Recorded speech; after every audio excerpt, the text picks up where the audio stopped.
Hey TikTok, I'm just on here wondering if anybody's feeling the same way I'm feeling. I'm from Illinois and I feel like the gas prices and the electric bills and the prices of food is just so overwhelming anymore. Like, I'm wondering if anybody else is feeling like they're drowning and they can't get out. I work overtime and I cannot get above water.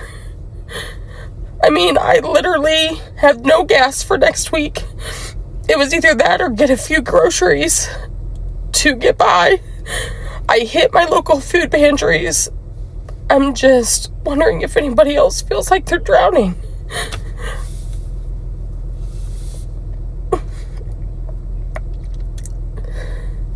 But anyway, I hope everybody has a great day. Dude. I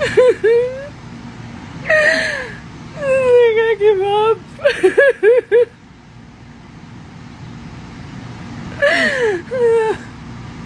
I have worked so hard, literally.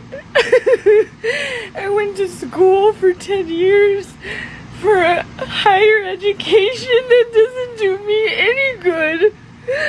I've been working 2 jobs in restaurants for 2 years, 50 hours a week for nothing. It doesn't mean anything. In fact, I'm getting evicted next week after my son almost died in the end of March with diabetes. And now he has type 1 diabetes. And dealing with that, and then my grandma had a stroke 10 days after that. And now I'm behind on my $2,500 a month rent that I can't work enough to catch up. Why do people, and let me be clear, I have empathy, right, for people that are going through things because life be life. I've been through things. I don't know anybody that has not been through things. All right. So that goes without saying. Okay, your son got type 1, your grandparent or your parent died or whatever like that. Man, condolences out to you. But then there's always that other part because we ignore that other part because the person is super emotional. Aside from the fact that the person is crying on the internet, I don't understand this. I don't understand picking up your phone and then crying to the internet. I don't know what that does. I don't know if you're looking for somebody to hit your Cash App or whatever. Always going to link back to the content creator. But the fact of the matter is there some self-inflicted wounds in there? $2,500 a month rent, and apparently you're a single mother, which then lends me to the next question. Where's the father? And why aren't you with them? Because this just proves that women cannot do it alone. When men tend to go through things, and don't get me wrong, I do see men crying on this app and stuff like that, but when men tend to go through things, we eat that shit, we suffer it up, and then we just take our lot in life and either we come up out of it or we take the L. I've never seen more women in my lifetime crying on the internet because of their life circumstances when it's still some self-inflicted wounds that go into that. $2,500 a month rent and you're a single mother apparently is wild to me. Now, obviously, I know that there are circumstances that are beyond people, right? When you talk about some widows or you talk about some other things.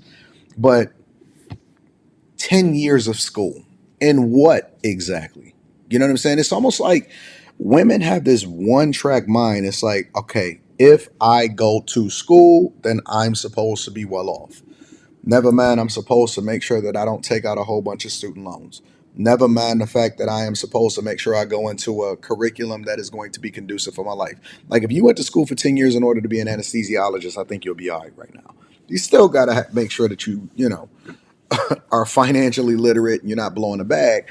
But I think that you will be all right, right? But if you go to school for 10 years for, let's say, liberal arts and theater, or you get a master's degree in something irrelevant, gender studies or some dumb shit. I always like to call it underwater basket weaving degree.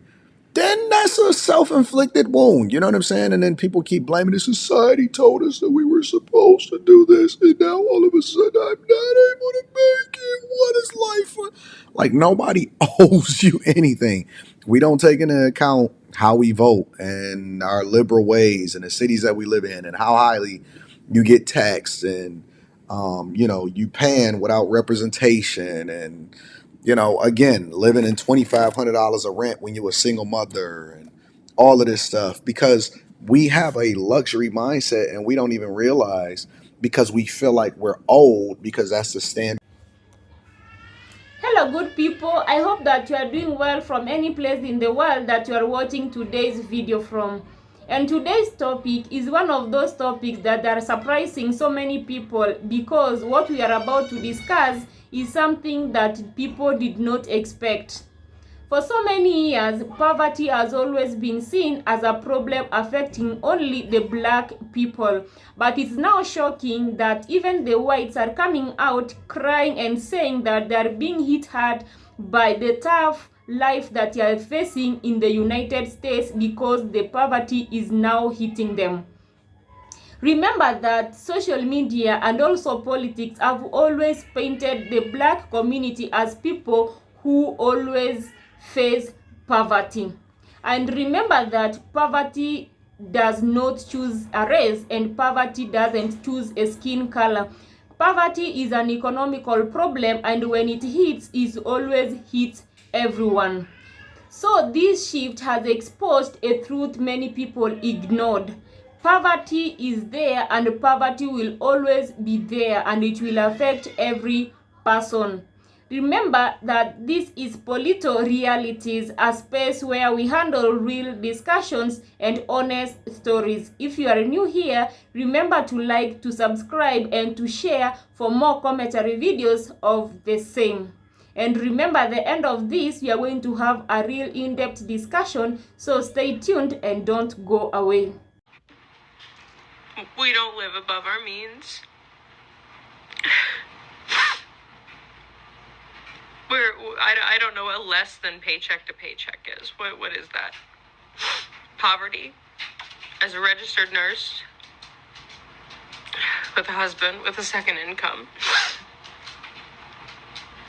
He doesn't make as much as I do, but he still works. Okay, so if she's sitting there crying with a husband with a second income in her household, what do y'all think the rest of us are doing?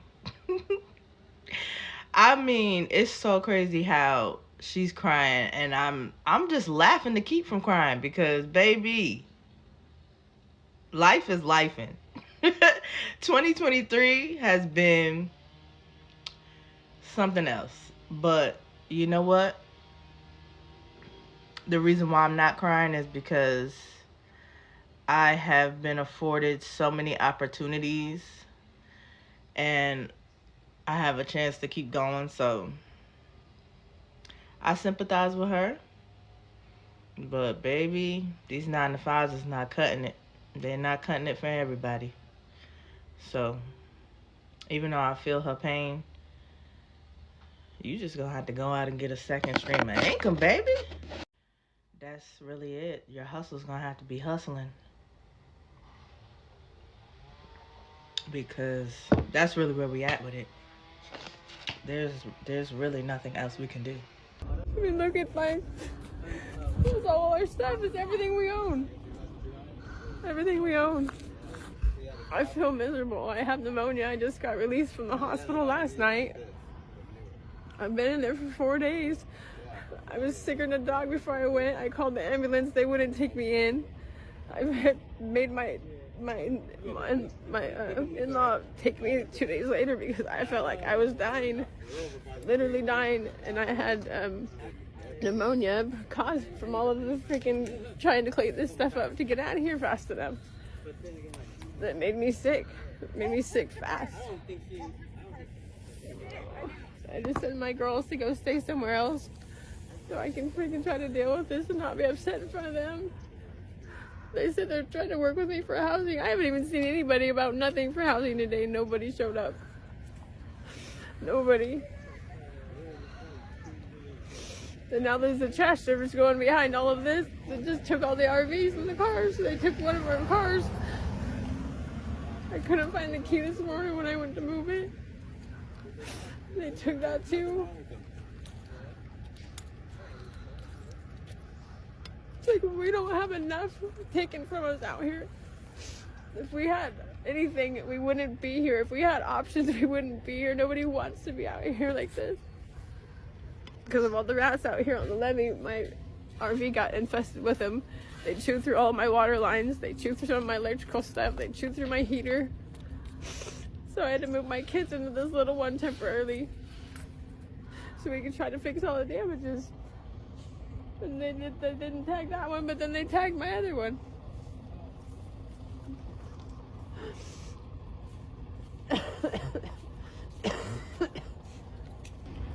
I need to go lay down. I'm so sick.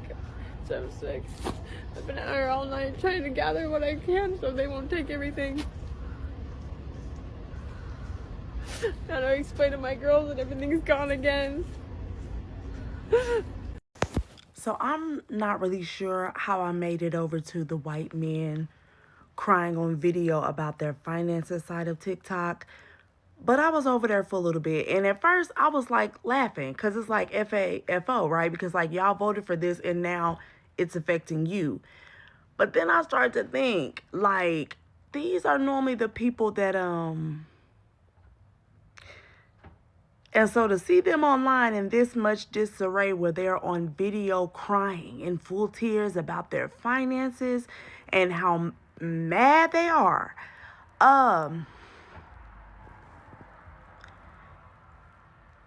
Y'all be safe out here.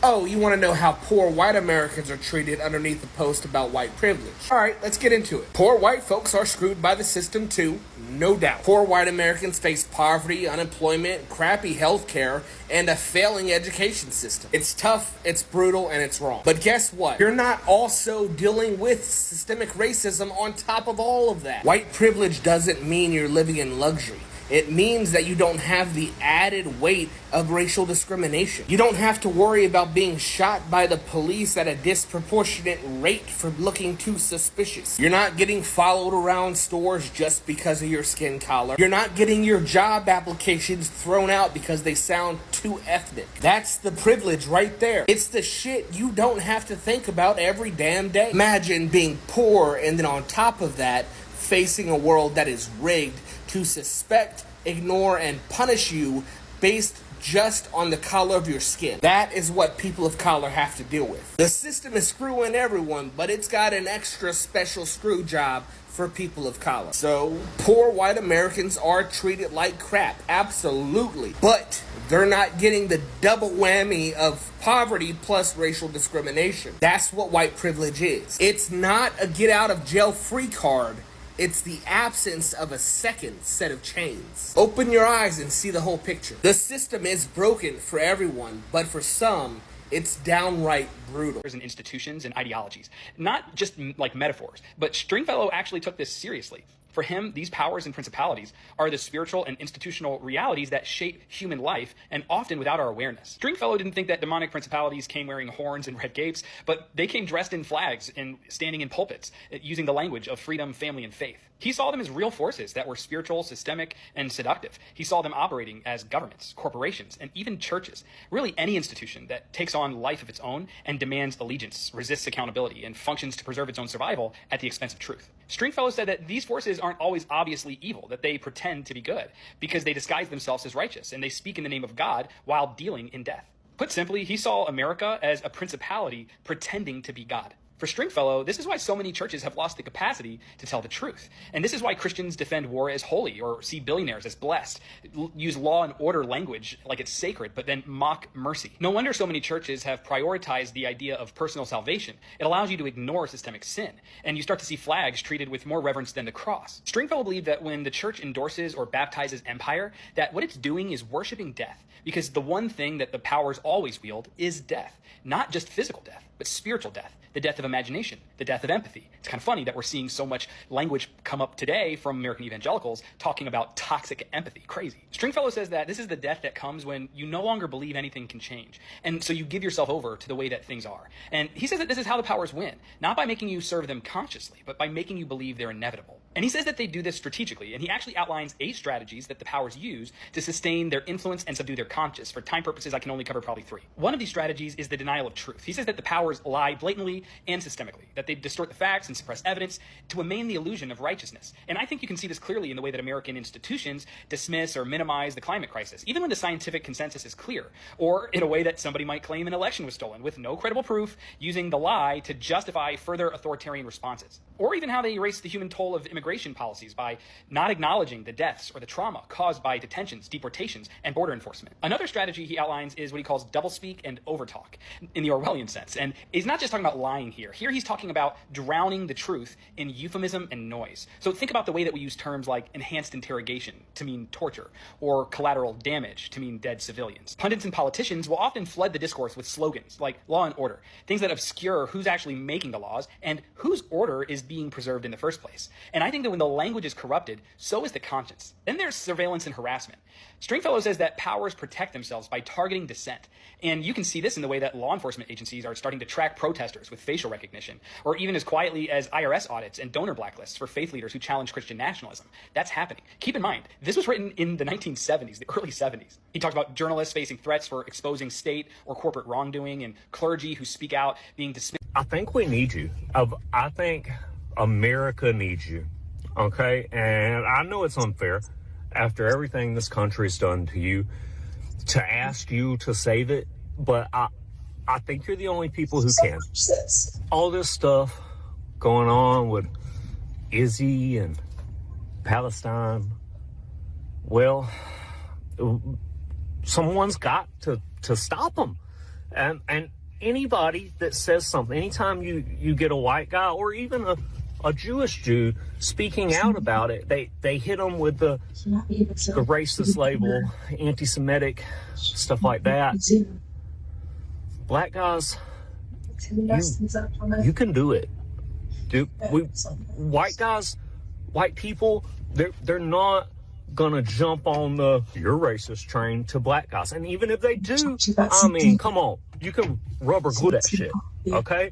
And I'm not saying we need black guys to come at it like Kanye, but we just need you to speak the fucking truth, okay? That we're allowing this to happen. We're enabling the people that are most known for an extreme act of organized evil happening to them. You know, in World War II, those people are doing that to another group of people. All right? And if anyone in this country could speak out about a great evil that everyone is just allowing, just sitting by and denying, it's you. Okay? You guys are the experts on this. You can speak on this without any guilt, without being silenced. All right? Because in America, you guys have the most powerful voice. Okay? You built this country. Okay? Everyone knows it. All right? And granted, you did it mostly against your will, but you fucking did it. Okay? And then you broke the chains of the oppressors, okay? And we need you guys to take that expertise and show this country that it's being evil again, okay? That it's being just as evil as before, but because it's out of sight, out of mind, we pretend that it's not, okay? And it's... we need you. I really believe that only you could do it. But because America is racist. Okay? It is. And if you're the one speaking against it, it's going to be conflicted. Okay? Because we need you to weaponize white guilt against these fucking monsters. And I think you could do it. I know it's unfair. Okay? It is yours. You built it and they took it from you. But guys, you've got to be our moral compass, or we're not going to have one. We're going to go completely off the rails on some white devil fucking World War II Third Reich type shit if you guys don't start showing out. The white people in USA, they are suffering. They are crying all over social media, stating that their life has become very expensive and unbearable. They are begging the black people to intervene so that they can remove this regime. They thought that voting for Trump, everything will be good and it will be best for them. According to these people, black people are the one who are supposed to suffer. They are stating that black people, they suffer because of their skin. And right now, they are the ones suffering in their own country. They're saying that they cannot even afford food.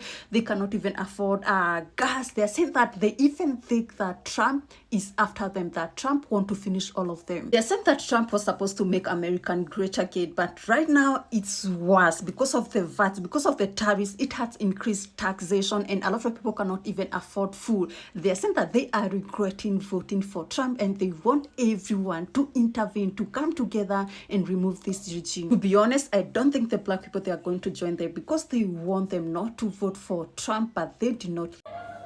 Welcome back again to our today's discussions. You've watched the clips and you've seen how people are struggling, saying that America is not a place anymore to live because of the high poverty levels. Some even cannot afford water. Some go hungry, and even there was a mother who is saying that she's pregnant and she's deciding to give birth to her third child at home because she's not able to pay the hospital bills. So for so many years, poverty in America was often shown with an image, and this image always was the black. Whether in movies or in political speeches, the blacks were always portrayed as people who faced poverty. And so many white Americans believed so even without questioning. And this idea did not just come by accident. Remember, in the 1960s and the 1970s, many political leaders could go giving speeches and they believed that they could gain popularity by dividing the Americans racially.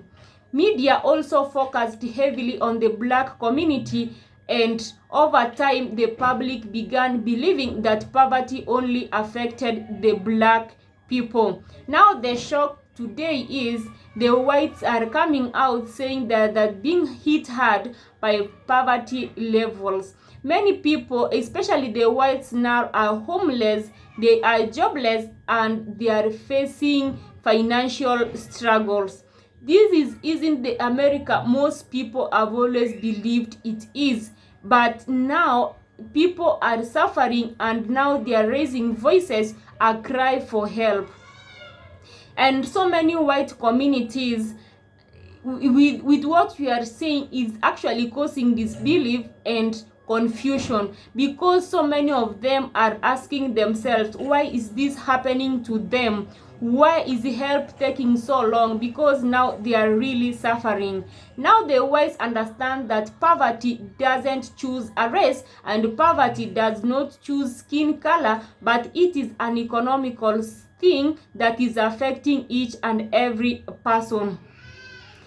And it is hard for many white Americans to accept this reality because they were raised to believe that if they worked really hard, they could not, they won't be poor or they won't be affected by poverty.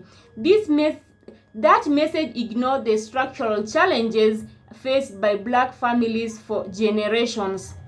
So the biggest truth revealed today is that the poverty is not black, poverty is not white, but poverty, remember, it is an economical problem which needs to be addressed, because if it continues, so many people are going to suffer, and when so many people suffer, it means that we will be having so many bigger problems than just not buying food, going hungry. A lot of things will come along with those poverty levels. With now the white poverty levels rising, the media is slowly changing its focus. Politicians who once said that poverty belonged to the black community are now being forced to address the poverty issues on a national level, because now it is affecting majority of populations. This doesn't mean black poverty is decreasing. It means that more Americans now are experiencing the same struggles that the blacks are facing. For generations, black Americans tried to explain that poverty is connected to systems, not race, but they did not listen. Only now, the white Americans now begin suffering, and the country is starting to pay more attention. This moment is painful, but again, it is also revealing. And because now the whites have come out expressing what they are going through, this could be a moment when America finally understands that economic justice is not about one group, but it's for everyone. When people realize they share the same struggles, they share the same problems, they stop asking each other questions. Why is poverty rising, who it is benefiting, and how it can be fixed? But they tend to come together and handle those issues in a good and respectful way. So white Americans may be shocked right now, but this is a awakening call to finally push the country toward unity on economic issues. The struggle is the same and the truth is the same. Poverty was never a black problem, but it is an American problem. Remember that poverty will always be there, but if they work together, both the whites and the blacks, they will at least lower those levels for those people to live a better and comfortable life. This is Polito Realities, a channel that brings forward what the society fears to talk about. Don't forget to like, to subscribe, and to share this video. If you feel that this conversation touched you in one way or the other, remember to write your comment in the comment section for more discussions and give maybe solutions to what is affecting America. Until next time, be blessed, stay informed, and stay grounded.